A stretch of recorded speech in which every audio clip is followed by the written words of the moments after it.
Hi everyone, welcome to the Adventures Travel Club television show. Betty, we're in Germany. Yeah, isn't that exciting? That is, I'll tell you. And here's our hotel. In fact, we are, are we arriving or we're leaving? We're arriving, but it's been a long time on the plane. We did a little bit differently this time. Instead of going right on into Tel Aviv, because it was going to be a long wait in the airport, we decided it would be wonderful just to spend the night in Frankfurt and then go and see all the things that there were to see, leave early the next morning, and off we went. Yeah, in Heidelberg, but we did stop in, it was the airport was in Frankfurt. And we had a nice flight over from Los Angeles to Frankfurt. And then we kind of hit the ground running here, and you can see off in the distance there, we're on the Autobahn, and you can just see the outskirts of Heidelberg there in the mountains. Heidelberg is such a beautiful place. It is beautiful. But you know what's so funny, Marv? When we had followed the weather reports, you know, what was happening there. Oh, and I told everybody, dress warmly, because it's probably going to be snowing when we get there. Yeah, forget that. No snow. But that's okay. That's all right. Oh, it was better. As long as you are prepared. So we're getting into the more of the downtown area of Heidelberg, and this was a great sculpture that I saw what is out it? here. Well, you've got to take a really good close look at it, because you can sort of make up your own mind as to what it is. Right across the street are, of course, all the bicycles, because we're very close also to the train station there. We'll take another look at that after a little bit. But now let's listen to our guide. Well, good morning or good afternoon, ladies and gentlemen. Welcome here to Frankfurt, Germany. Welcome on board, and welcome to our tour to Heidelberg Castle and Heidelberg City now. Before, the language had been Latin, and everybody who wanted to study at a university had to speak Latin fluently. And when Heidelberg opened up the first German-speaking university in the world, it drew people from all over in the world to come here to Heidelberg to study here. And, by the way, Heidelberg city was not destroyed during Second World War. Most German cities were completely destroyed during Second World War. Like Frankfurt city was destroyed up to about 90% in the city center. And here in Heidelberg, at that time, there was an agreement between the English, the British, and the Germans not to destroy the two university towns, Cambridge and Oxford in England, and Heidelberg and Tübingen here in Germany. And therefore, Heidelberg was not destroyed during the Second World War. You know, Betty, what kind of surprised me, I always thought that the University of Heidelberg was all on kind of like one campus, but it's not. It's spread out throughout the old city of Heidelberg. So I guess you would go to the College of ABC over here, and medicine or arts or whatever. Yeah, and don't you just love the way it's laid out? The narrow street. The bus didn't like the narrow streets particularly, but it's especially when we start climbing up toward the castle. It's really narrow. It's just what you expect in Europe. Oh yeah, yeah. No, that's very true. And you know, it's interesting to note that during World War II, that Heidelberg was saved from bombing. I didn't realize it, but I guess the Germans and the English and all these people kind of agreed on, okay, well, we won't bomb your university city if you don't bomb our university city, and that's evidently what happened. So, and it's fortunately, because this was left untouched, you know, during World War II, so it's really great. That have been a tragedy, huh? Yeah, really would have been. But now, like you say, they're in the bus and climbing these little tiny streets going up there, and a lot of people, I guess, make this as a little pilgrimage and kind of walk up here, but no thank you very much. I think that it was nice just to sit back in the bus and let the bus driver do the work. It wouldn't have been too bad, actually, though, Marv, because we were on the plane for a long time. True. And, you know, you kind of like to stretch your legs. But we did so well. The flight was excellent. Right. And we were full of vim, vigor, and vitality, and believe it or not. Yeah, and after a long transatlantic flight like that, it was great. And, don't you love the architecture here, Betty? You know, that almost looks like someplace in Europe, doesn't it? Very definitely, very definitely. You know, we're going up and we see a little bit now of the old castle, and of course, you can actually go up further, Betty. I don't know if you have. I have in years before. I've gone up. You can go clear to the top of the hill. There's a little kind of a little train type of thing that'll take you clear up to the top.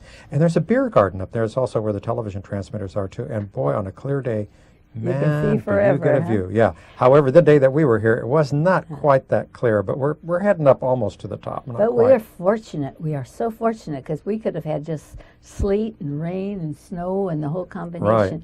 I remember the trip before that we did go up to that. Yeah, and it's just really quite beautiful up there. But there we go. It's higher and higher. And you know, I think what's so interesting is that when we get up here to the castle, is that there are lots of things to see, and there are a lot of various exhibits that are inside the castle itself. And you can take various tours, depending, of course, on how much time that you have to spend here at the castle. But this was a fabulous building at one time. I should say buildings at one time. And of course, a lot of it was destroyed during various wars that came along. Fortunately, not World War II, but other wars that were fought. And we're going to listen here in a moment to our guide as we get an explanation on some of this. And you'll have a chance here to take a look at some of these wonderful ruins that are still here. So let's listen right now to our guide once more. Taking good care of our ruins. We are renovating them, but the castle will not be rebuilt completely again. So here you see a gate, Elizabeth's Gate. It was built in one single night as a birthday surprise from a husband to his wife, Elizabeth. Elizabeth was the daughter of James VI of Scotland. James was the son of Maria Stuart, so of England. Or Scotland. Here we had the first connection between the English and the German houses of the royal houses. You know, I really appreciate these guides. This, of course, lady was our city guide for the city of Heidelberg, and they're just so full of information. And if there's something that you didn't mention, you want to know, you know, they're so great. All you got to do is just ask them, because they're so But you full know, of they wonderful go to school information. for that. They have to be licensed. Oh, yes. You can't just go there and say, I think I'll be a guide. No. And they have to pass a rigorous test. Right. And a guide sometimes helps make the trip. Oh, very definitely. You know, you can I get think one so. that's lousy, and then Right. you don't learn anything. No, but we're blessed. And you know, on this whole trip, we had some very, very excellent guides. And as we get down on into the Holy Land, we had a fabulous guide down there who you'll meet in some of the programs coming up. So, and you'll probably learn a lot more than you've even learned on some of our shows that we visited in the Holy Land in the past, because we went to a lot of places where we had not visited before. But look here, Betty, this is so interesting to see that this has all been kept. I mean, now they do some restoration work, but not totally. I mean, they're not going to rebuild everything because they figure that they don't need to do that. But you can see the scaffolding work here over on the left-hand side of the picture, Well, so that things will stay there. You know, Yeah. because I mean, it's been, you know, you're looking at a couple of centuries here, and all of the statuary here really had meaning. Some of it that we see on the building represented various religious folks, and lots of plaques here.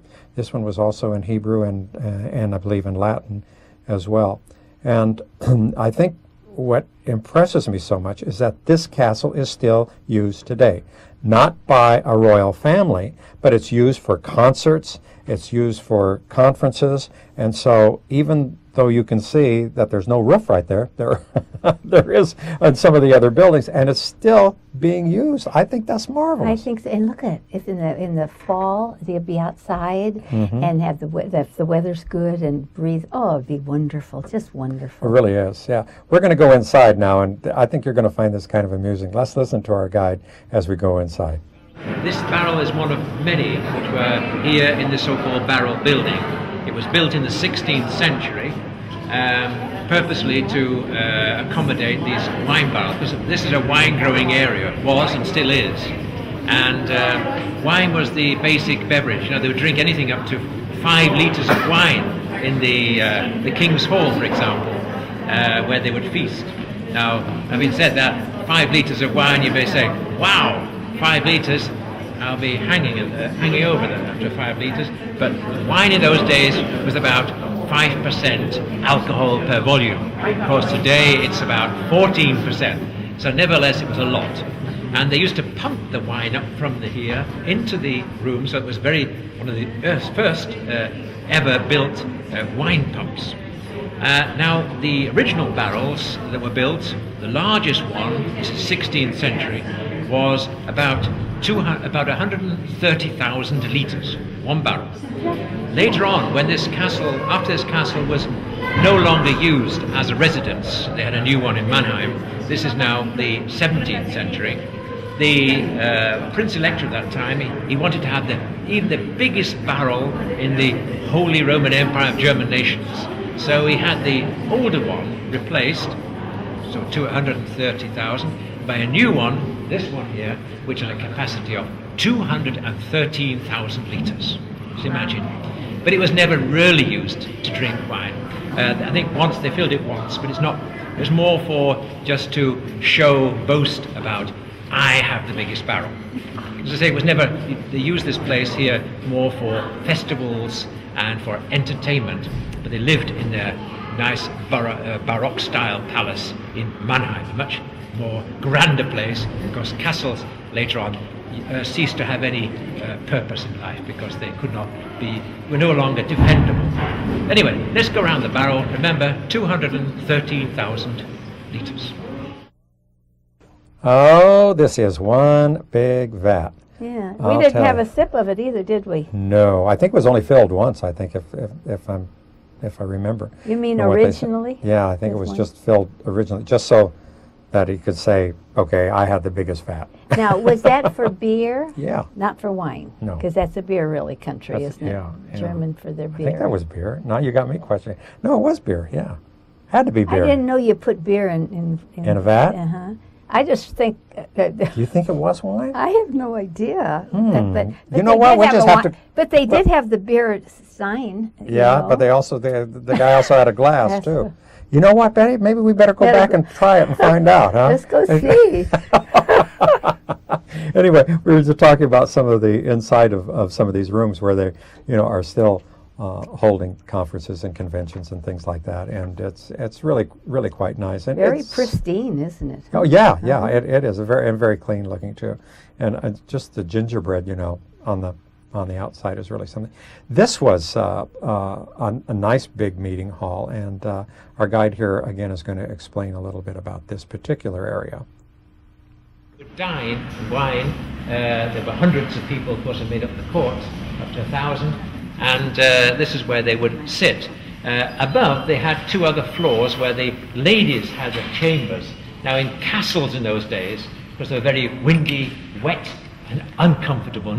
They're not like the films you see in Hollywood, a fairy tale castle. There were no fairy tale castles. They were all very, very, just made very uncomfortable. But they were made as places to defend yourself. That was the principal thing in mind. And of course, for the ladies, they had to have something more comfortable. So they had special apartments made where there were better heating, and they would have carpets on the floor, tapestries hanging. They would be nicely ornamented also on the outside, and for the typical those days they had the ladies' room, which were holidays to keep the ladies happy, of course.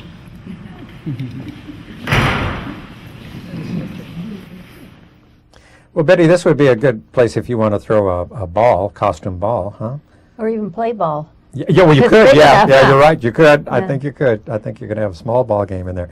Well, we're gone through some more passageways, and we're going to go outside so we can see part of the moat that's here on the right-hand side. And he's going to explain more about this building. It's really quite phenomenal. He had for her, they married in London, in Whitechapel. It was a so-called Romeo and Juliet marriage. It was a time of Shakespeare. Shakespeare took part in the marriage celebrations later, and a very famous wedding. Waiting for her when they came over with the fleet to Holland and then down by barge to here, the Rhine, to here. Waiting for her was this beautiful palace. Of course, you have to use your imagination because it's now a ruin, unfortunately. This is the ruin left over from a very brutal war towards the end of the 17th century, when the Louis XIV of France, the Sun King, descended on these territories here to falsely claim rights to the territories here and devastated everything before the imperial troops were able to throw him out later.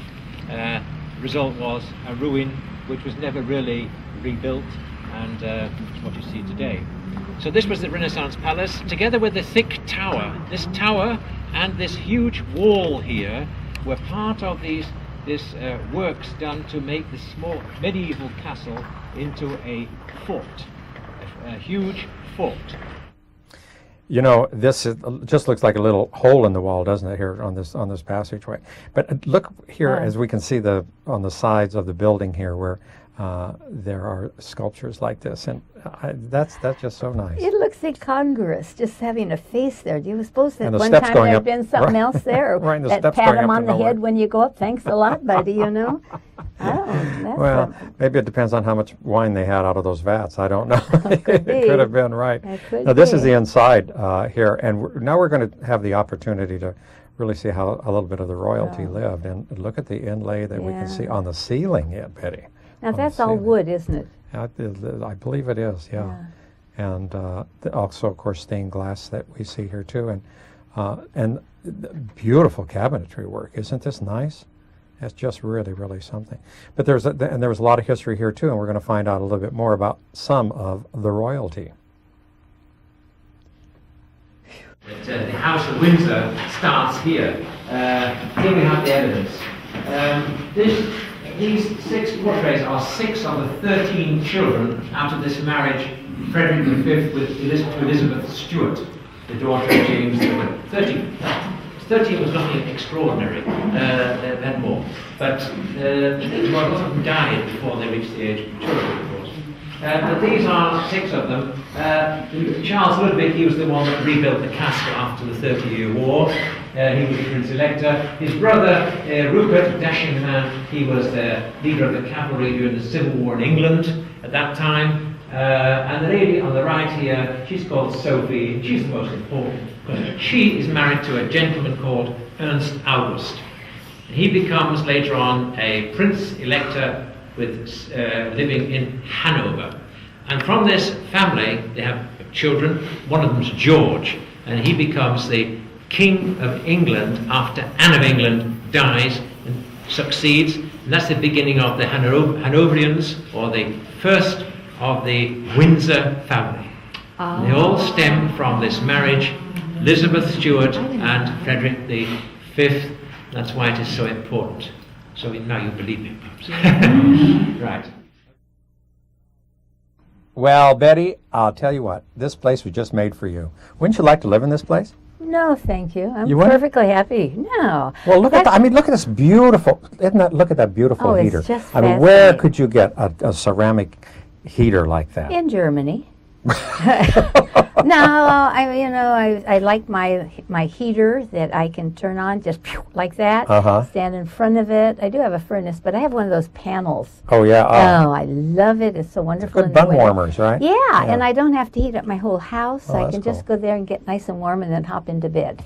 So anyway, we don't have to worry about that. Okay, well, and then you wouldn't want all that silver either because you'd have to polish it all. No, and I wouldn't have any occasion. I don't do that kind of entertaining. So, but it's beautiful to look Oh at. yeah. So same way with their little chapel that they have right here Yeah. too. It is really quite beautiful as well. Yes, I was wondering that. I meant to ask you that. I don't remember. Do they have mass there? Is it used for any services at all? You know, I'm really not sure. I would imagine it probably could be used for weddings and things like that. You know, I mean, wouldn't it be beautiful to say, yeah, I was married at the Heidelberg Castle in the chapel? Yeah. Sure. Well, those really look. I don't remember this, but it looks like they were real flowers. No, that was. They were not. Huh? No, they were not. No. Okay. That was. It has a lot of beautiful artwork. But look at the windows up there on the side. You can see way up on either side. Yeah. That's where royalty could attend the services and then not be seen by the rest of the folks. With the peons. Huh? Yeah, you saw that a lot in various royal chapels like that, and other castles that we've been in too. That royal family could go there and they could attend the services and not be gawked at by the other people, which is a good idea because they're supposed to concentrate on what's going on. Absolutely. So this is again now looking down toward the river, again from the castle. And beautiful day. It is, isn't it? Beautiful day. How blessed we were to have come in with all our heavy clothes, thinking we were going to have snow, and then God blessed us, didn't He?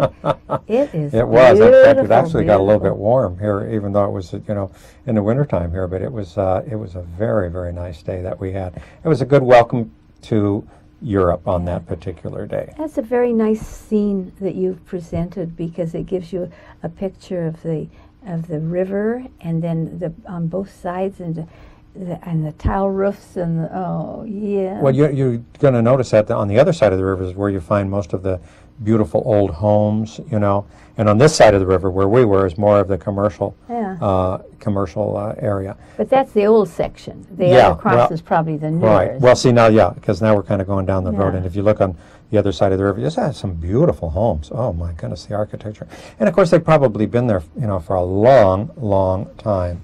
I would imagine that real estate today is worth quite a few bucks. Well, it is everywhere else. Where is there that isn't it, huh? Oh, that's very true. Love the bridges. Yeah, very, very nice. And there's a lot of history tied to some of these bridges as well. Now, we looked at this from the upside. Now we're looking from the other side down. There we can see. But there is a shot, Betty, of some of those homes, some of those stately mansions. Look at the roof on the one there, isn't it? Oh, man, they're so charming. Well, I think that's also for practical purposes too, to keep the snow from piling up too much. But we're going to take a little walking tour in the old section of Heidelberg, and I love these signs, beautiful. that are hanging outside of the pubs and things. They identify what the store is, isn't it? Like if it's a pharmacy, they'll have something to show it's a pharmacy. Right. What did that have? Was that a bull? Yeah, that's where you go in and choose the fat and pass the bull, huh? Yeah, and there's of course, the students hang out at a lot of these places as well. So remembering that this is a university town. But now we can look from the downside again, but looking back up toward the castle. Doesn't look like we're that far away, but when you do get right up on top of the castle, it's a little bit of a distance. Well, it's been a good walk. Oh yeah, a very good walk. I'm sure, a very good walk. Well, and some of the little squares that are here, you just happen to run into, and the little fountains and things. Little squares. Now in Spain, you'd call them plazas. What do you call them in Rome?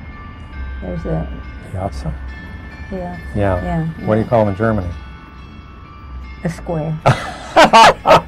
I'll buy that. No, I don't know. What is it? I really don't know. You got me. I don't know. But they do have names, I know, usually, and they identify, we'll meet you at this Platz. We'll meet you here at such and such, and so such and such and Platz. You know where to go. Right? You don't go to a street. You go to the little square. Right. This was a beautiful one too. And of course, it was 4 o'clock in the afternoon, so people were out having coffee.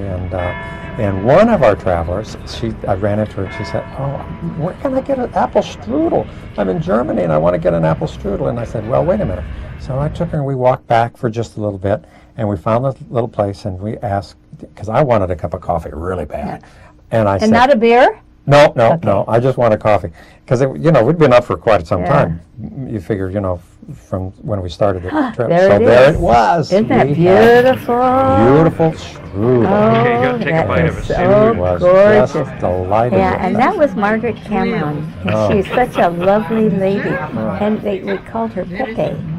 And she was just a delight to be with, and I'm so glad you treated her so nicely. Well, I'll tell you, I got a treat didn't too. give it to me. I got some of that. I couldn't find you. Oh, you on purpose. Good, Margaret. Is it good? Mmm. Yeah. We're going to head back toward the bus now, and yeah, we see now in the little squares here, some of the kids are playing on the statuary too, and that's really nice. This piece of statuary that we can see was, part of the building here. And around on the other side, Betty, there's a brewery, and you can see here some of the copper tanks, and now where was wine on the other one, this is beer on this particular one, right? It has to be, right? I think so, and I was, in retrospect, I don't think that could have been beer in that big. Yeah, it had to be wine. Yeah. Anyway, we're going to have a little bit of lunch ourselves back at the hotel. Oh, but no, actually, it was dinner time, not lunchtime. Oh, there and we so, go. Yeah, so Now. we had to have a little brew because pretty soon we were going to be through the magic of television. All the way down from Germany into the Holy Land. So, but we're not going to do it by bus, though. I mean, this is the bus that was going to take us back to the hotel and then on to the airport the next morning. Well, here we are. Yeah, we have arrived now in the Holy Land, and our guide is busy passing out some hats for us, and also his Father Jerry said, "Look, I've got a map. We've made it. We've got a map of the Holy Land." And our guide's going to welcome us here in just a little bit because we're going to go drive through the city of Tel Aviv, and then we are going up to Netanya, which is right on the coast is where we're going to stay, and it's a very, very beautiful area. So let's listen to our guide. I'm a teacher at Bethlehem University, the only Catholic university we have in the country. I just left my students and came down for you. And it is an honor for me always to guide around my brothers and sisters that they come to follow the footsteps of the Lord. I am a Catholic person. I've been raised to a Catholic family. Protesting all the time. So we've been in the old city of Jerusalem for the past 400 years, so I have long roots in this country, and I'm here to share my knowledge and information with you. So it's quite a little drive from the brand new airport that they have outside of Tel Aviv, and of course as we're driving through Tel Aviv we see a lot of new, modern, some very interesting architecture here. And this city, of course, being the largest one in Israel, has really grown by leaps and bounds, as we can see right here. What is that? Was that a bridge? No, that was just covering for something artistically done. Yeah, some of these buildings are really, really kind of wild. There's the Leaning Tower of Pisa. Yeah, but as you see, they're still going up. Anyway, we're going to go on past. We're not going to stay there. We're going on past up to Netanya, where we're going to stay on the shores of the Mediterranean for one night. But that's all the time that we have on this episode. We will see you next time. Bye-bye. Bye-bye.